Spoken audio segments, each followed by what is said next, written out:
Coming up on KOTA Territory News at 5:30, we'll have an update on the sinkhole in North Rapid. Plus, following a recent series of crimes at an apartment complex on East Watertown Street, the owners open up about the situation. And we'll have a local perspective on the assassination of Charlie Kirk earlier today. Your news starts now. From Skyline Drive, this is KOTA Territory News at 5:30. Good evening, I'm Jack Cottle. Governor Roden has ordered flags in South Dakota to be lowered to half-staff to honor the life of conservative influencer Charlie Kirk, who was shot and killed today in Utah. KOTA Territory's Blake Trolley is gathering reaction from elected leaders in South Dakota, one who even had ties to Kirk and his family. The governor ordered flags to remain at half-staff through September 14th, an action in line with an order by President Trump for federal buildings. Roden saying Charlie Kirk was a good man, a great American, and a true voice for freedom. Roden urged people to join him and the First Lady in praying for Kirk's family. All three members of South Dakota's federal delegation offered their prayers over the situation. Senate Majority Leader John Thune spoke about Kirk's death on the Senate floor, saying he was horrified to hear of Kirk's killing. Thune denouncing political violence and offering his prayers to Kirk's family, medical staff, and attendees. The killing of Charlie Kirk hit close to home for State Senator Amber Hulse, who was a Turning Point USA ambassador and was endorsed by Kirk for an RNC committee position. Hulse says she first met Kirk in 2021 while attending a Turning Point USA event. She got to know Kirk's wife, Erica Kirk, through pageantry before meeting Charlie Kirk, as Hulse is former Miss South Dakota and Erica Kirk is former Miss Arizona. Thoughts and prayers right now are mostly with her and their very young family. Hulse shared her thoughts on Kirk's murder in a broader political context. Well, in the world that our generation is growing up in, it's hard to be conservative and Republican, especially in campus spaces. And so for him to have been murdered in a campus space in the world that he was trying to turn the tides of is devastating. In Rapid City, Blake Trolley, KOTA Territory News. On Monday night at the Oxford Square Apartments on East Watertown Street in North Rapid, a man was beaten to death, marking the second homicide at the complex since August 27th. Rapid City police say they had 16 calls for service at the Oxford Square Apartments between 4:30 Tuesday afternoon and 8:15 this morning. They say during a proactive walkthrough with management, police found two people connected to an empty, unsecured apartment, issued them notices of trespass, and say one of them was arrested when they came back later in the evening and released on Tuesday. Police talked about safety concerns, quality of life issues, the condition of the complex, and apparent lack of maintenance contributing to the crime issues there. A witness to Monday's homicide says the victim was related to his wife and felt helpless watching him suffer. Out of fear, yeah, because we didn't know whether if we went out there and tried to stop it, whether they were going to come after us. They could have pulled a gun or a knife on us. You never know with the people that come around here. McBride said he fears for his life every day living in the East Watertown Street area. At this time, police say no one else is being sought as a suspect in the murder of Ledoux. This afternoon, the company that manages Oxford Square Apartments released a statement saying, quote, deeply saddened by the tragic incident. Sadiq Property Management added, quote, the safety and security of our residents remain our highest priority. For several months, we've been working closely with local law enforcement and our on-site management team to increase security and remove disruptive tenants, and will continue these efforts with urgency and commitment.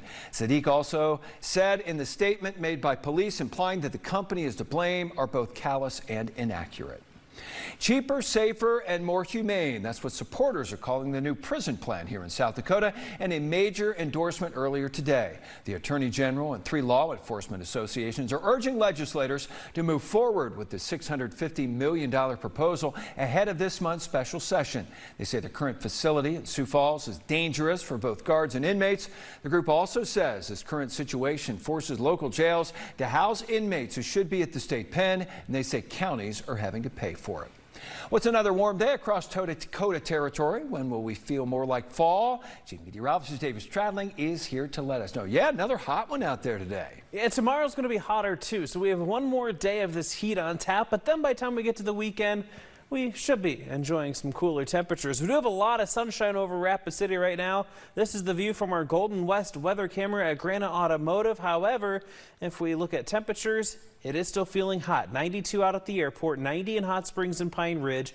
We do have some storms firing up for parts of Wyoming and southwest South Dakota. There are 2 storms, one of them west of Jewel Cave, southeast of Newcastle, and one of them over the Edgemont area right now. And that one's actually severe warned. The latest warning on that one is calling for the potential of ping pong ball size hail and 60-mile-per-hour winds. The storm is moving northeast at about 20 miles per hour. We'll keep an eye on the strength of this storm as it approaches Hot Springs through the show. Thank you, David. Imagine driving during your morning commute. Then all of a sudden you feel the ground cave in and you fall into a sinkhole.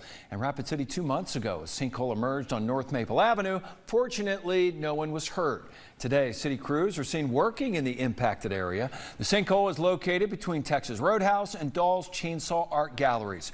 Back in July, the sinkhole was nearly 10 feet deep.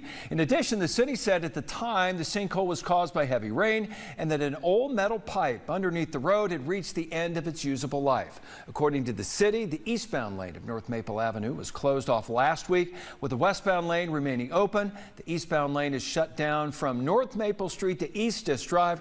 Drivers coming from the east will have to take a detour to La Crosse Street. Road repairs are estimated to be completed on October 3rd. Well, there's some big news from over at the Journey Museum. Rapid City is getting its first ever Dakota Ethnobotanical Garden, taking a step toward preserving history while connecting people with the natural world around them. The project is happening thanks to a $20,000 community action grant from the Black Hills Area Foundation.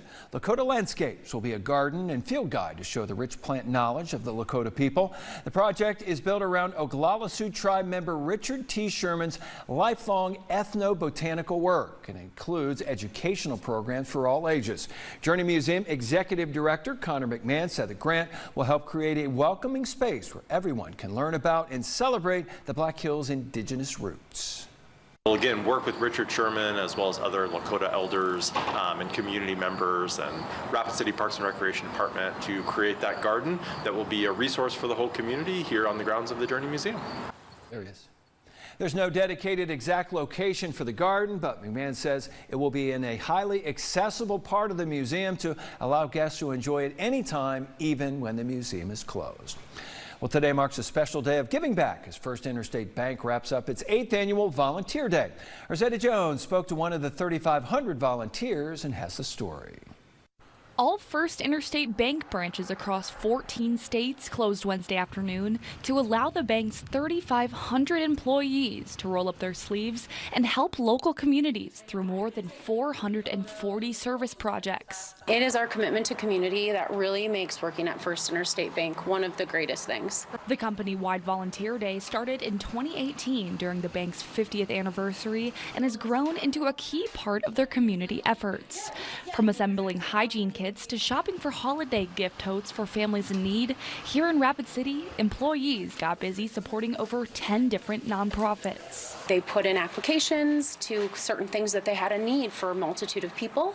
So we pick our projects and get to either put products together or volunteer and help them put together sanitary bags if that's necessary. So whatever the need in the community is, we kind of fill in through there.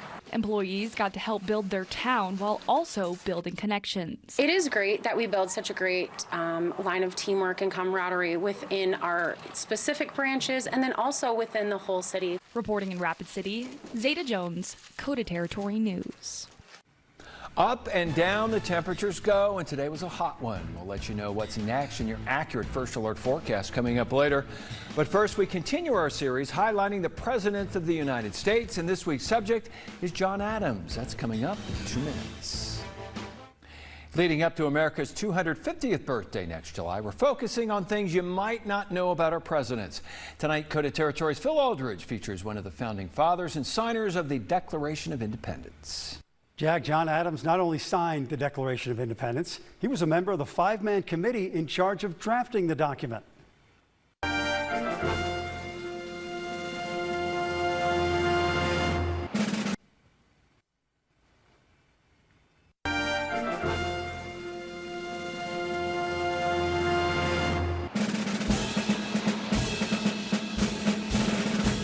John Adams was born on October 30th, 1735 in Braintree, Massachusetts. He entered Harvard College at only 15 years old. That's the same age that the man he served as vice president, George Washington, ended his formal education. Adams went on to study law, but he never went to law school. He was an apprentice and passed the bar in 1758, setting up a law practice in Braintree and later in Boston. He beat Thomas Jefferson in a bitter campaign in 1796 to become the second president of the United States, serving only one term. Jefferson would be his vice president. Adams was the first lawyer president and the first one to live in the White House. John and Abigail Adams had 6 children. 4 of them made it to adulthood. And their first son, John Quincy Adams, he grew up to be the 6th president of the United States. John Adams died on July 4th, 1826, the same day as Thomas Jefferson, exactly 50 years after they ratified the passage of the Declaration of Independence. John Adams was 91 years old. Now, Adams and Jefferson had a complicated relationship. They were rivals during their presidential campaigns who, in the end, were friends. And it was Adams who insisted Jefferson be the main author of the Declaration of Independence. Jack? Thank you, Phil. Chief meteorologist David Stradling is tracking more storm chances through the end of the week. The details are in your accurate First Alert forecast next.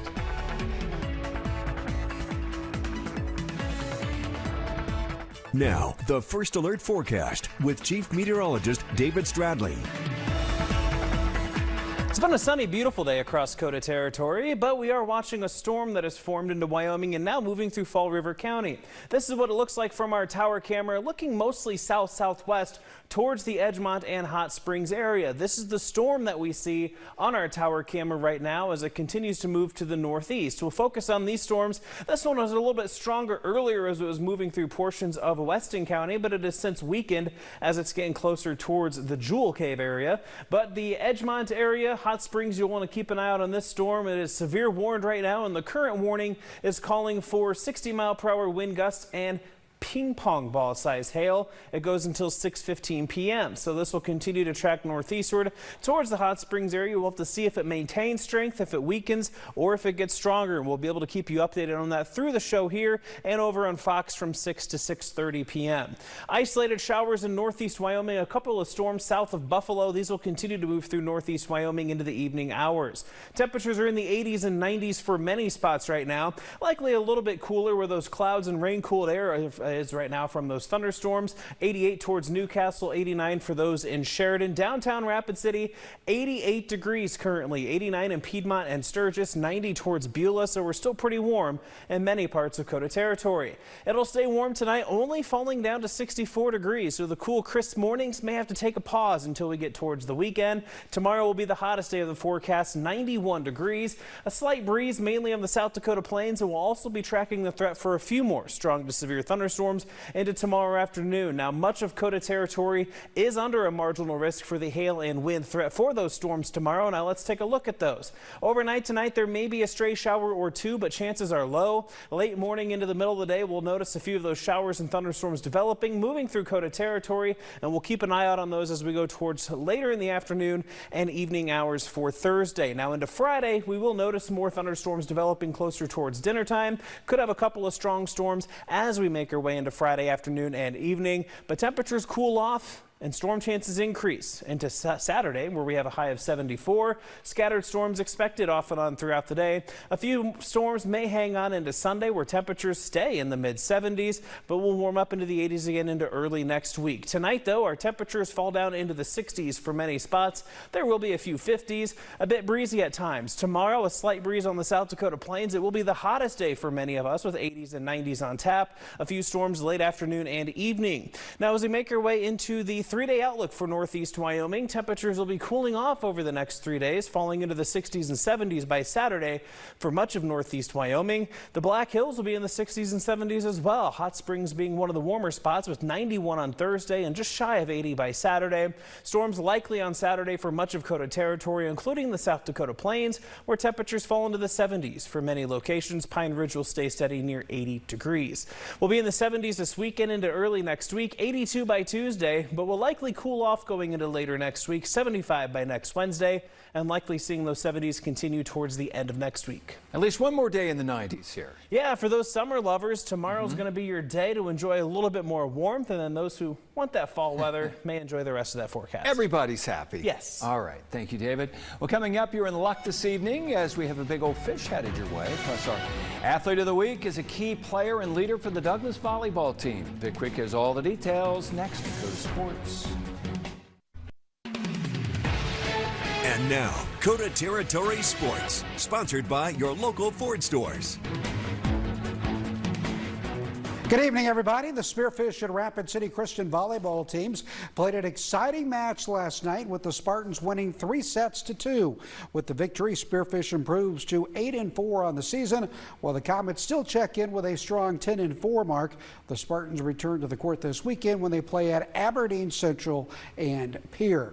The Douglas volleyball team returns to the court this weekend for the Rapid City tournament over at the Summit Arena. The Patriots look to bounce back from last night's loss to Hill City. Douglas has 3 seniors on this year's team, including talented libero Ramsey Johnson. Johnson isn't only a strong player, but also serves as a valuable leader for the Patriots. And for her efforts, Johnson is our Gustafson Builders Athlete of the Week. Now, Ramsey is a smart player, and she takes pride in playing that key position of libero. They set the defense, they kind of run the back row and kind of tell everyone what they need to be doing and where they need to be going, and just like set the tone for defense and serve receive overall. This is the funnest group that I've been with my 4 years. I very much enjoy everyone, and we are all very love each other and all very family orientated. It's just like you're floating, like it just feels like everything around you is just like gone and you're just the only one there, and it just feels like amazing. It just feels awesome. Congrats to Ramsey for being our Gustafson Builders Athlete of the Week. The Little Wound football team even up its record at 1-1 with an impressive 40-12 victory over St. Francis last week. The Mustangs will look to keep things rolling tomorrow when they match up with Pine Ridge. The Thorpes enter the contest with an 0-2 record. Now let's take a look at this week's 9A high school football rankings. Undefeated Wall remains the #1 team. The Eagles play at New Underwood Friday night. Warner and Alcester Hudson check in 2nd and 3rd, with Platte Geddes 4th. With a 2-1 record, Harding County Bison is receiving votes. The Ranchers play at Hill City on Friday.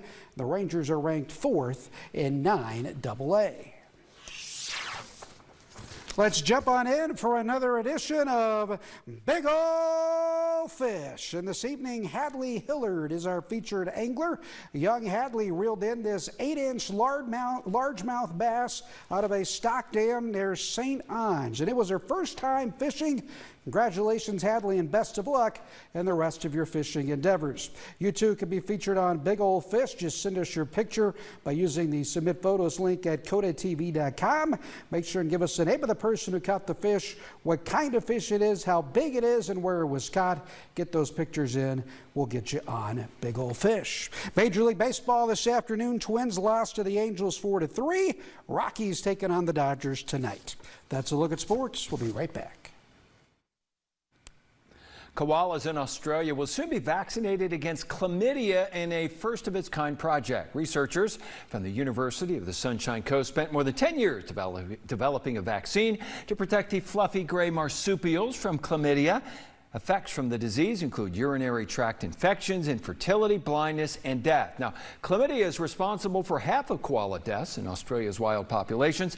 Antibiotics were previously used to treat chlamydia in koalas, but the drugs often interfered with their ability to digest eucalyptus and caused them to starve to death. Koalas also have vulnerable to habitat loss, animal attacks, wildfires, and being hit by cars. According to Australia's World Wildlife Fund, koalas were named critically endangered in 2022. I think we'll go right from weather. Right into weather from severe thunderstorm warning in southwest South Dakota for Edgemont that may move near or south of Hot Springs. We'll keep you posted. All right. Thank you, David. That'll do it for us. Thanks for watching. See you tonight at 10. Thanks for watching KOTA Territory News, your local news and weather authority.